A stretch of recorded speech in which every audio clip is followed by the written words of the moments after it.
Upcoming Clint Eastwood, Gorillaz. I try to keep that song as a bop that it is. So number one, it is a bop.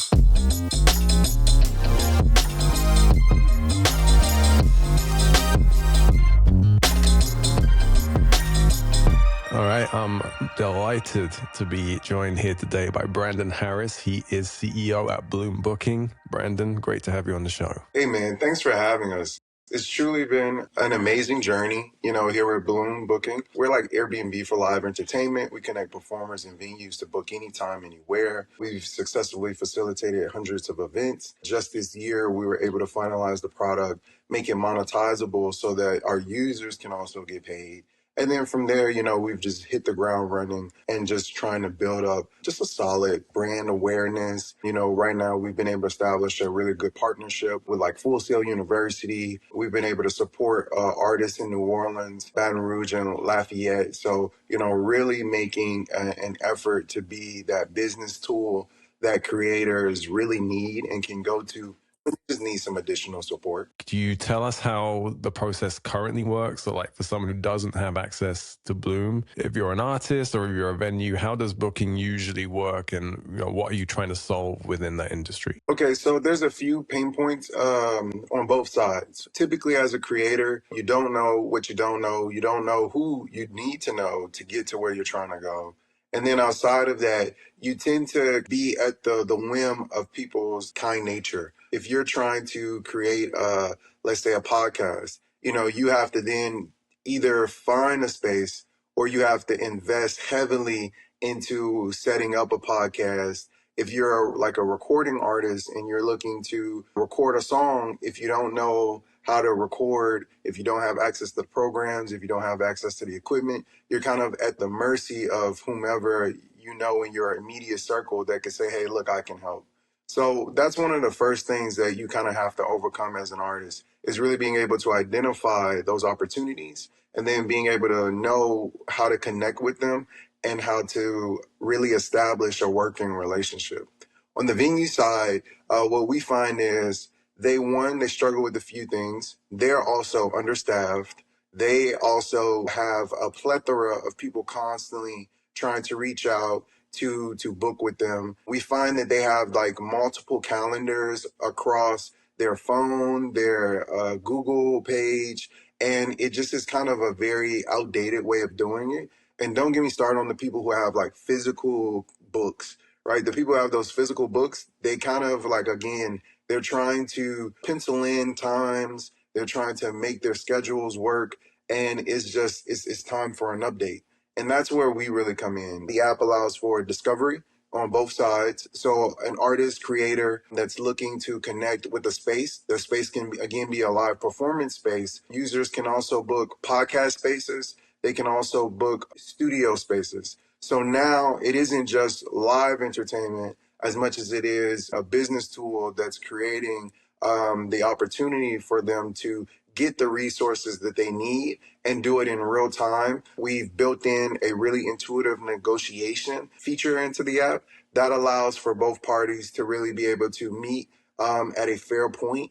And then from there, just really start creating, because that's what everyone truly wants to do. So I guess on the venue side, if you work at a venue, number one, this makes it easier for you just to not have to do all that literal paperwork and messing with these different calendars and stuff. And on the artist side, what I found interesting is this seems to be aimed at emerging artists, or more of these artists who probably don't have enough contacts, or they maybe don't have like a booking agent or a manager. Is that fair to say? For sure. Starting artists can definitely utilize Bloom. But then as you start to grow within the platform, we also can grow with you. So right now, one of our largest spaces on the platform is Celtic Studios. I'm not sure if you're familiar with Battleship LA or Twilight. Have you ever seen Twilight? So it's a film studio that has like the capacity to fit like probably at most like maybe like around 10,000 people. So for some of these larger artists who have a really large fan base, right now they would have a space on the platform that they can connect with and be able to leverage their audience to generate revenue, not only for themselves, but for the space as well. Got it. So just a little caveat. A previous guest was talking about Lord of the Rings, and I had to admit I've not watched Lord of the Rings, and also I've not watched Twilight. I mean, I've heard of it, I know it, Yeah. but I've not actually seen it. But yeah, this podcast is more like exposing the movies I haven't watched before more than anything else. But okay, if I'm hearing you correctly, basically this is a win-win for artists and venues to make money and do it in a more streamlined fashion. Yes. So it's a very motivating and sad story that I would like to share. There's a gentleman by the name of Rick. Rick has this beautiful bar. It was called Sophie Mays, right? So Rick spent time and energy into paving the floors. He handcrafted and built the bar. It was just a really great space that he named after his mom, Sophie. And so he named it that because he wanted to create a place that could support people's creativity. It was like this kind of hidden gem. And so one day I was out and I happened upon him, and, I was able to talk with him and we were able to do some events. So the specific events that we did there, they were poetry. So, we were able to bring in community members. They were able to share their literary works and really just connect as a community. And so Rick began to kind of ask, like, he's like, hey man, like these nights that we're doing are really great. They're really helping boost my business. Like I want to do more of them. And I kind of just need some help doing that. It's unfortunate at the time that we were still kind of heavily under development. And in which case he couldn't use the platform. He didn't get the support that he needed to continue to provide the space to his community. And so unfortunately he had to close it. But now issues like that are kind of things of the past, because now what happens is he would be able to get on Bloom. He would be able to take those time slots that he has available. We notify every time there's a performance opportunity. And so now all of the creatives in that area or in surrounding areas will be notified. So now they can book that time slot. They can overall negotiate on bar splits, door splits, whatever agreement they want to come to. And now it supports both parties because the artists have the ability to bring in their fan base. The venue has the ability to leverage their space, and it's a win-win. We're trying to help create an environment for win-wins across the board. Yeah, I think there's like probably tens or hundreds of Ricks out there who had a great venue and like couldn't sustain or couldn't find the right, people and talent to fill that. So I think that's great that you're connecting that. You mentioned community a few times. Yeah. What does this idea of community mean to you in the context of live music? What do you think it brings to a community? Oh man, listen. For me, I tell people my life's broken into three parts: entertainment, technology, and community.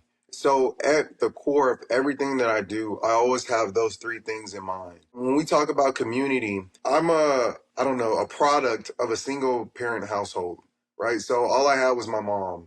So if not for the community, I would not exist. I would not exist in this fashion, I should say. My ability to articulate, my ability to create, my ability to connect, it is truly stemmed from having a supportive community. When you think about the thing that separates your bedroom producer and the producer or an artist that we all know and love, it is truly that sense of community, how they've been able to be a part of our lives, support, and provide value. And so my understanding and my goal is to say, because I've been a product of such a great creative community, I want to make sure that I'm constantly providing value because I recognize the trajectory that my life would have without it. And so when you think about not only the current existing creatives, but those that are to come, if we can truly create a path for them that allows them to be creative, to teach them the skills of collaboration, and also be able to monetize that, then I think that we're preparing them for the real future to come. So it's really an opportunity for creatives to connect locally. And then as they start building that fan base, start really looking at analytics, they're able to identify additional communities that they would fit into and can collaborate with. That makes a lot of sense. And I think it's, for me, a part of this bigger issue of I think they call it third spaces, basically areas where people can come together and congregate that in today's society are increasingly getting taken away, like community centers or, diners, cafe, those kind of places. And I think Yeah. venues and bars are amongst that as well. So I think it's important that you're coming at it from this angle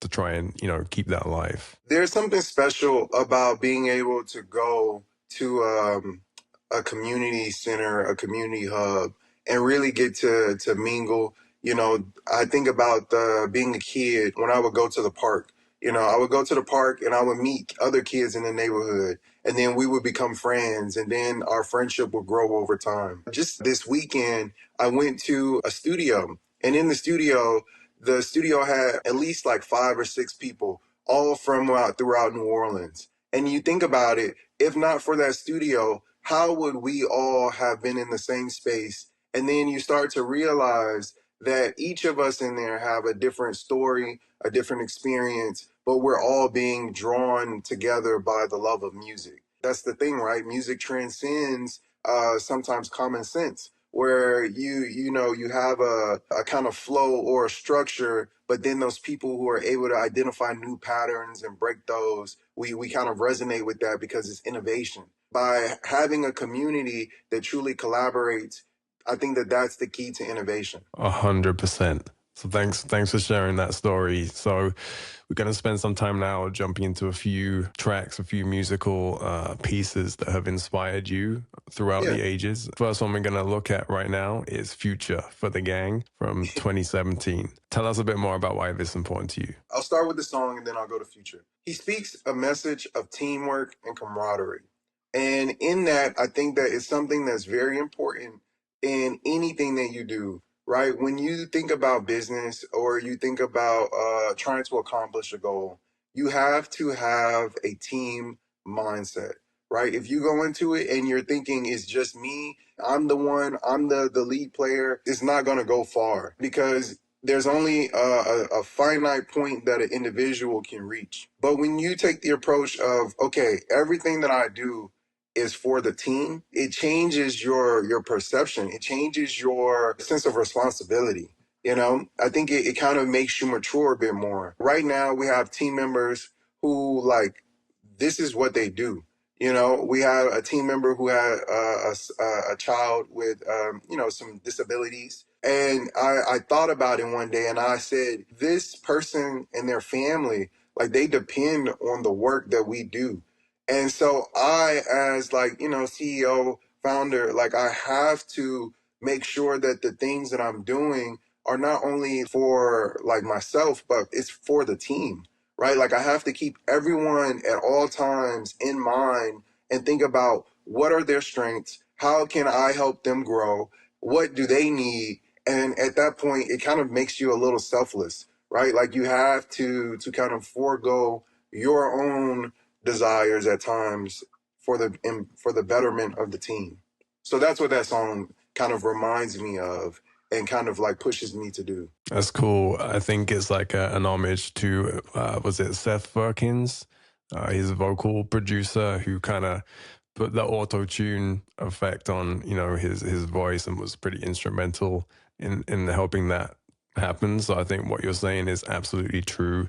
It's not just about an individual. You're working together to create something bigger, paying your dues and having respect for that process, which is kind of cool because it does feed into that community spirit you were talking about with Bloom. It's like community all the way through from what it sounds like. And I think it has to be, because the product is a representation of us as a team. Imagine if, your UI designer never actually talks to the developers, right? Imagine if, your product owner never talks to the UI. At that point, if there's no communication, if there's no collaboration, the product won't get done. And then you think about how that affects the public that's trying to use this product, they won't ever get it. And so at that point, every step along the way, it requires collaboration. Us as humans, I'm not sure what everyone believes, but even at the core, from being a unicellular to multicellular, it required collaboration. That's deep. So I like what you're saying with this. So let's switch a little to the business side with this. And I've worked in a lot of environments where communication didn't happen like it should do. And it's so common in lots of very successful businesses. Like sales isn't talk to marketing, product isn't speaking to engineering, people aren't speaking with the users, with the customers and all of that. So what's your tactic or what's your approach to how you maintain that collaboration within your team and within your business? I think it goes to a little bit of the company culture. If you can create an environment where people like each other and they know what they have to do, and then you kind of create the space of, oh, so what do you think about this? What do you think about this? It kind of naturally yields to people sharing their thoughts. If you take a builder's approach where you don't say, oh, no, that's stupid, but more of like, oh, okay, I like this. Let me build on this. You start to create this environment where you support people, and every like thought is like just the continuous building on each other. And I think that at our core is what we try to instill in terms of our company values, to be a builder. If someone from another department or if someone from another function is working on something, you have the ability to build on like what they're doing, even if it's like just positive feedback. Like, oh, that's really cool. Like, I like that idea. Something as simple as that creates a really great environment, and it goes a long way. Okay, so to build on your thought, how does that in turn inform the product itself? So, obviously you've got your team making the product, but then the product has customers, right? You've got the venues, you've got the artists. Have you instilled that approach into actually how the product itself is operating? I'm privileged to know a lot of the users. And I say that because it truly is a privilege to be able to know them, to be able to call them, to be able to talk with them and say like, hey, like right now, this is something that we're doing and we would want to try this out. And they would say, yeah, like, like, let's do it. And so that relationship, again, is from the years of doing events and working with them, to where like they've established a sense of trust, to where like, they're open to trying things. They're open to collaborating because, again, like, I'm a part of the community.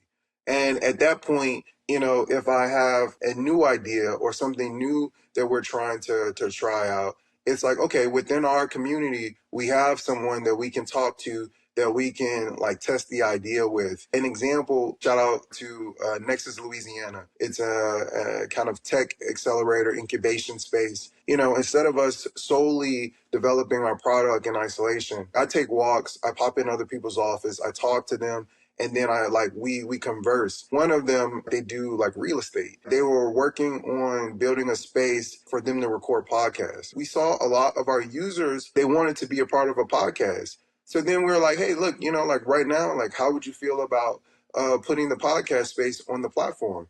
He's like, well, I would love to do that, but I don't have the manpower to support something like that. We have the ability to support that. So it's like, okay, look, we'll help out with that.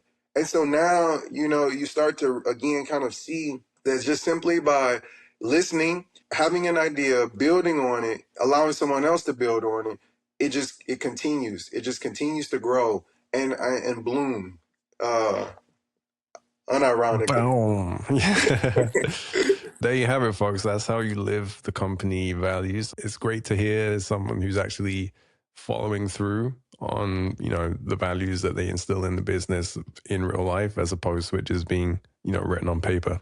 So that's really cool.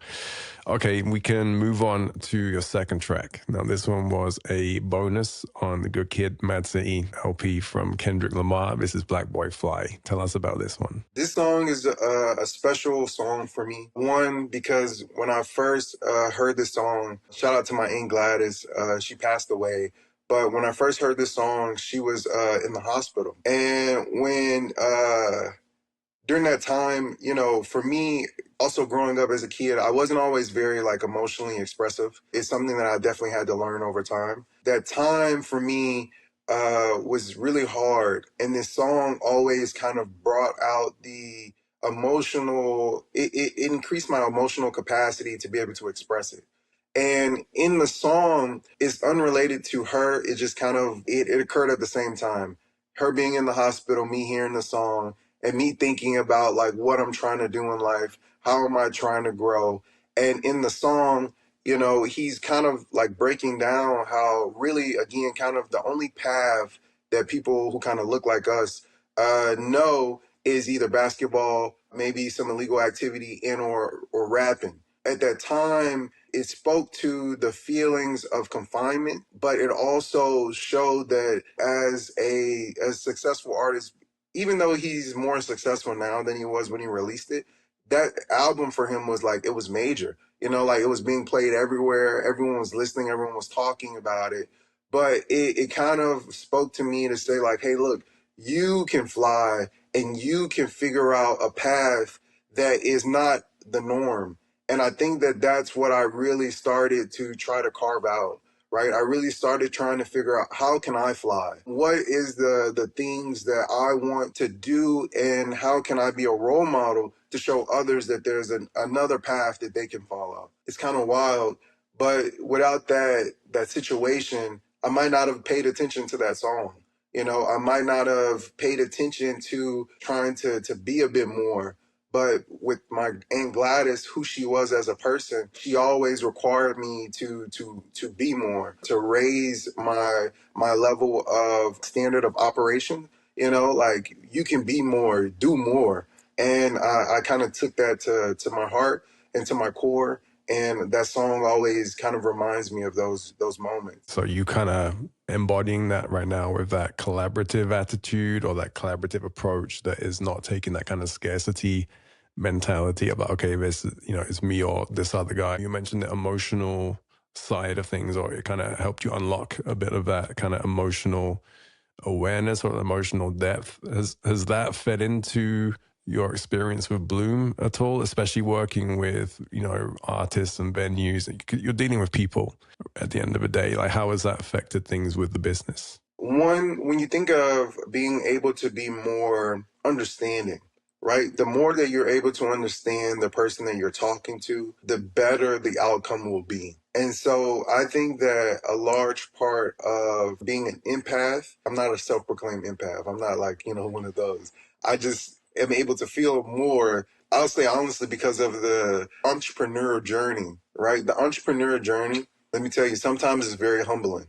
And in that, you start to realize you have things that you're good at. You have moments when you're doing well, and you have moments that you're not doing well, but you still have to do what you have to do. It creates a sense of, okay, I can't always expect people to be at the same level that I am emotionally, or just kind of like being able to understand the opportunity that's being presented. But what I can do is take a step back and try to understand where that person is, meet them where they are, have a open dialogue and conversation about that, and then set out action items. And so at that point, I've learned to try to not, it's kind of crazy, but like, to have no expectations. You have no expectations, but you create the opportunity. And then after that, you just are kind of amazed at the outcome.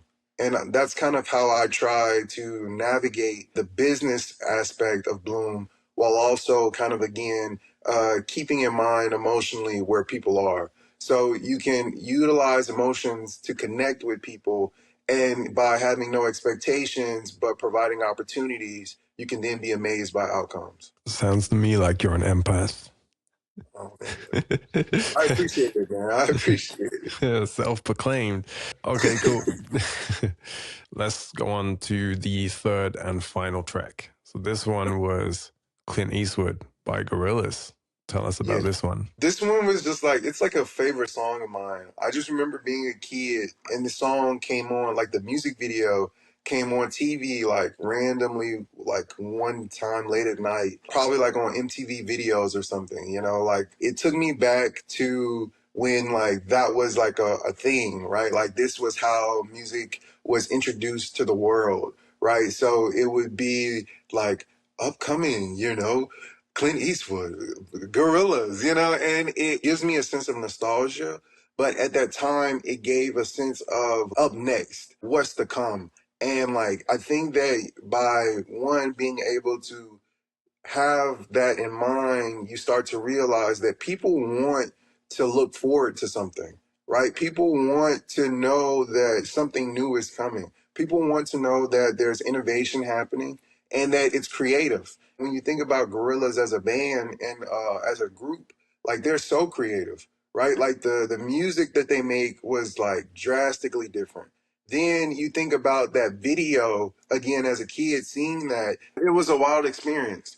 And so I really try to hold that song as a reminder to be creative. I try to keep that song as a bop that it is, and just kind of jam out, have fun with it, because it's a very fun song, especially when you watch the video. Like they're like, just playing, and then all of a sudden there's like these zombies, and it's like, and then they have the rapper, come in, and so it's just a fun song. So give people something to look forward to. Always lean into your creativity, and lastly, have fun with it because, like, what else is there to do? So number one, it is a bop, and I remember when it came out as well. It was like it was the first time I'd seen a band.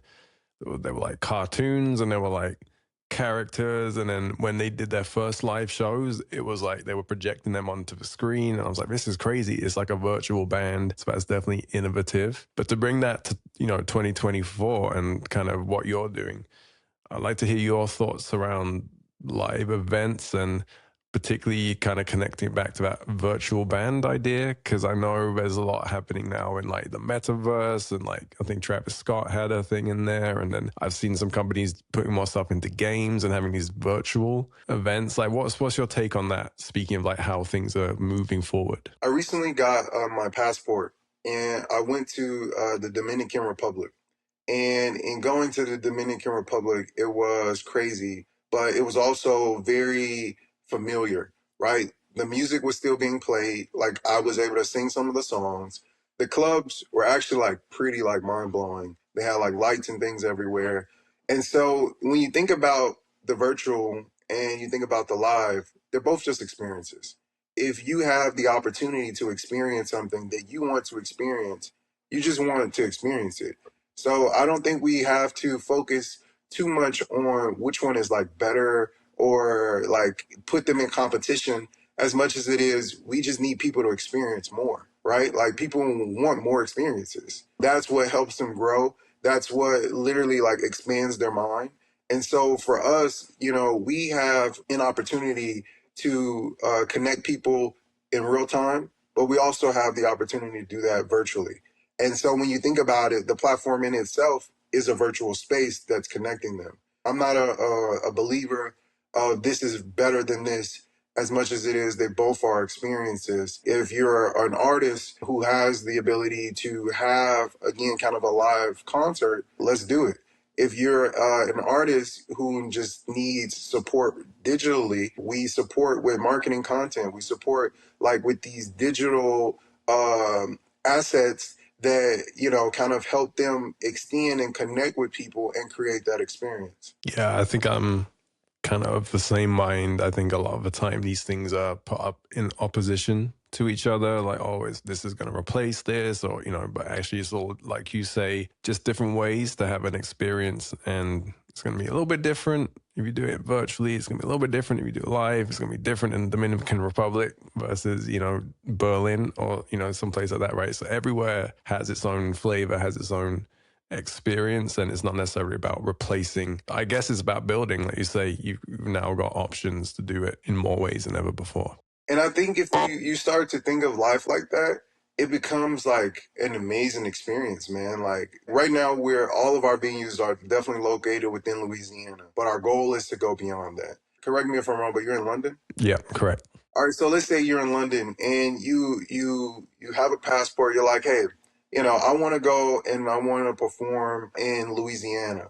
You now have the ability to just find spaces that you can go and experience and collaborate with. And then when you go there and you're actually connecting in amongst that culture and community, you still have that community back home that would want to stay a part of that. And so that's where you're not only creating an experience for yourself and creating an experience with this new community, you're creating an experience for your pre-existing community. And so now you start to think about it. We're trying to create interaction amongst those so that now those people get new experiences and new friends, new opportunities to collaborate. I want to share and shout out two producers, like music producers, that I have never met in my entire life. It has only been a virtual online experience, but they have played an integrative part of my life. One, his name is Street Wolf, and I met him on Twitter. He liked a song of mine that I made and published, and he was like, "Hey, look, I like to make beats. You want to rap on some of my beats?" And like I would spend hours like pouring thought, emotion into these songs, and he would say like, "Oh man, I really like this part. Oh man, I'm sorry that happened, but like,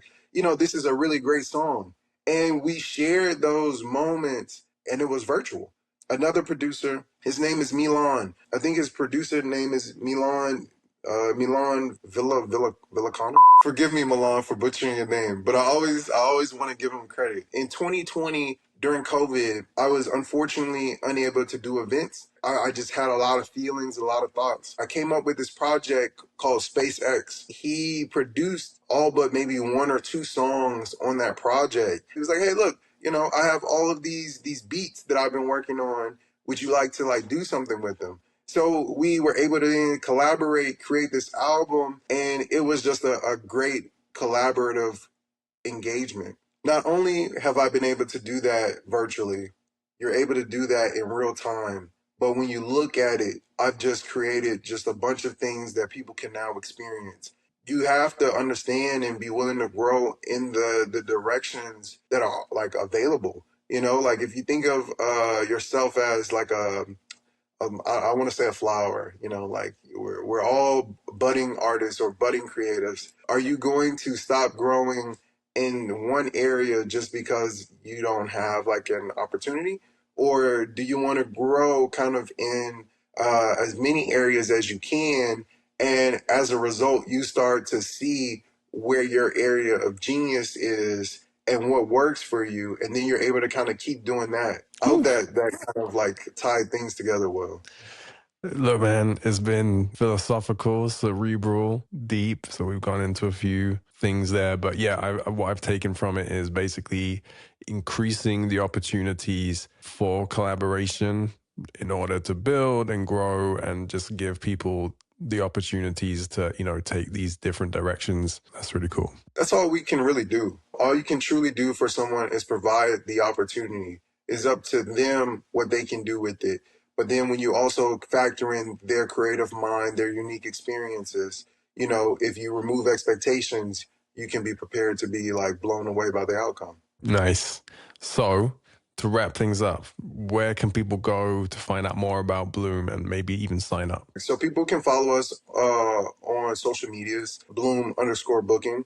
If you want to follow us and download the app, bookbloom.app. If you're searching on mobile devices and want to download it, you can search Bloom Booking. It's a nice little rose logo. Outside of that, we have developed an AI that you can call, and it's going to be being made available very soon. There's a song to go with it. So you can reach us at 225-399-7898.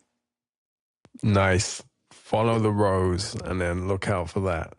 Brandon, it's been great speaking with you today. Thank you for your time, and it's been great to hear your insights. Oh man, thanks for having me, and thank you for the work that you do for, again, like this musical entrepreneur community. And thank you for just taking the time to listen, man. Awesome. Thank you. Hey.